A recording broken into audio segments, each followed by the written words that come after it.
सुसज्ज double bedroom, डॉर्मेंटरी, टेंटची सुविधा सुद्धा उपलब्ध केलेली आहे। या सर्व पर्यटन संकुलांमध्ये पर्यटकांना आनंद व समाधान मिळावे याकरिता सेमाडोह येथे जंगल सफारी, ट्रेकिंगची सुविधा आहे।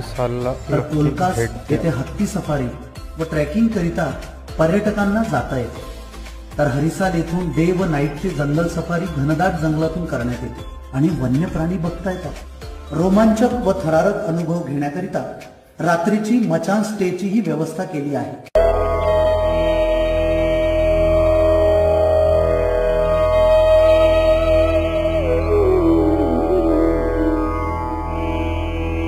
Mm-hmm.